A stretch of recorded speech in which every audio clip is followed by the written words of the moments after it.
Kita ke informasi selanjutnya, Saudara. Bahan bakar minyak alias BBM kini jadi salah satu yang jadi perbincangan hangat. Bukan cuma soal kenaikan harga BBM non-subsidi jenis Pertamax, tapi juga soal ketersediaan BBM bagi warga. BBM jadi kebutuhan utama meski kadang diperoleh dengan tidak mudah. Kisruh bahan bakar minyak di negeri seolah tak pernah berhenti. Ada saja kisah dan juga cerita bagaimana warga alias pengendara berjibaku mendapatkan sumber utama energi kendaraan di tanah air ini. Lonjakan harga Pertamax di bulan Juni ini membuat gejolak di dalam negeri. Harga Pertamax naik tak tanggung-tanggung hingga lebih dari 30%. Tak ayal sebagian pengguna terpaksa alih BBM ke Pertalite. Namun tak sedikit juga yang tetap bertahan. Iya, hari ini isi apa, Pak? Hari ini isi apa Pertamax. Dari dulu memang pakai Pertamax, Pak? Iya. Ada mobil saya lain, kalau ini khusus Pertamax. Pertamax. Ini kan ada kenaikan, Pak? Iya, enggak apa-apa.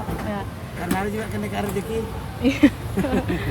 Kalau menurut Bapak dengan kenaikan sekian bagaimana, Pak? Ya biasa. Biasa, ya. Normal menurut saya. Wajar. Wajar. Itu kan negara yang mau gunakan juga. Siap. Bapak kalau melihat itu biasa isi berapa, Pak? Sampai full penuh. Sampai full penuh, iya. Karena ini kan hibrid. Satu liter itu 20 kilo. Oh, jadi agak hemat menurut Bapak ya? Pak. Karena hibrid. Anda Naiknya harga Pertamax membuat antrean untuk BBM subsidi jenis Pertalite meningkat. Di SPBU Ahmad Yani Merauke, antrean kendaraan untuk pengisian Pertalite mengular. Harga yang lebih bersahabat membuat warga lebih memilih Pertalite. Harga BBM Pertamax naik, sekarang pengguna beralih ke Pertalite karena harganya lebih murah. Karena kita sebagai rakyat kecil, kita ikut aja aturan pemerintah. Bapak biasanya pakai BBM apa, Pak? Pertalite.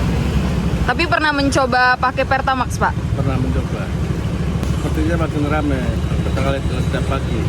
Biasanya ngantri berapa lama, Pak, untuk dapat BBM?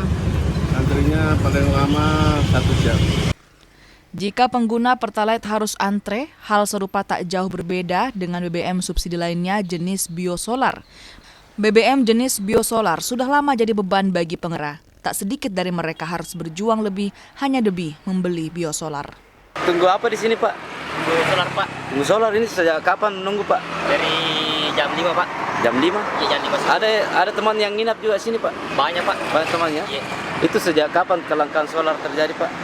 Mulai dari lama, Pak. Lama, Mi, ya? Iya. Kalau ini, Pak, Bapak dari mana?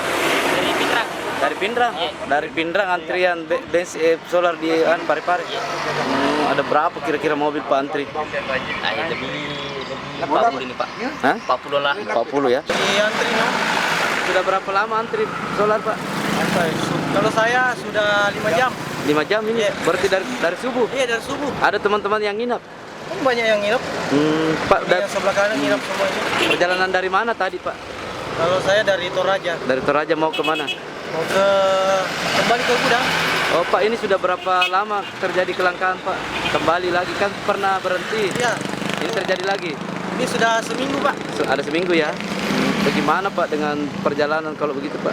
Oh, masih sakit. Masih saya terhambat ya? Terhambat barang-barang. BBM memang jadi salah satu sumber energi di tanah air. Gangguan pasokan bisa memicu gejolak harga. Tim Liputan Kompas TV.